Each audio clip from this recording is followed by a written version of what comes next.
તો જય ભીમ, જય સંવિધાન.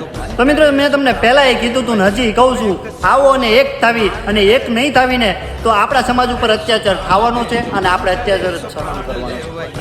વાત કરું છું બનાસકાંઠા જિલ્લાના દિયોદર તાલુકાના 2 પોલીસ સ્ટેશનના કર્મચારી, જે આપણી 2 વાલ્મીકી સમાજની મહિલાને ઢોર માર મારવામાં આવે છે.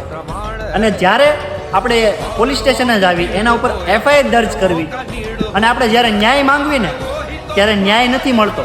આપણને એવો જવાબ મળે છે કે હા, અમે એનો ઇન્વેસ્ટિગેશન કરશું, અમે તમને એનો ન્યાય અપાવીશું, પણ ન્યાય મળતો નથી. આજે એ વાતને 3 દિવસ થઈ ગયા છે.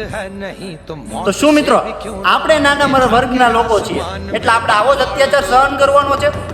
આપણને કોઈ ન્યાય નહીં અપાવે, ન્યાય કોઈ નહીં અપાવે, આપણે આગળ વધવું પડશે. આપણે આગળ વધીને જો એક થઈને બધા જો ઊભા રહી જઈશું ને તો ન્યાય તો આપણને ચખ મારીને મળશે. આવો અને અવાજ ઉપાડો.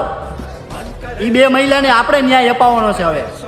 અને કદાચ તમે અત્યારે નહીં મિત્રો બોલો ને તો કાલે સવારે તમારે ઘરે બી આ વસ્તુ થઈ શકે છે. તો બોલવું તો પડશે મિત્રો. અને કોઈ બોલે કે ન બોલે એનાથી તો મને કાંઈ ફરક નથી પડતો. બાકી સમાજની હારે ખોટું કામ થતું હશે ને ત્યાં રાઘવ પુરબિયા તો વટથી બોલશે. તો વિડીયોને વધુથી વધુ શેર કરજો અને પોતપોતાની રાય તમે કમેન્ટમાં જણાવજો.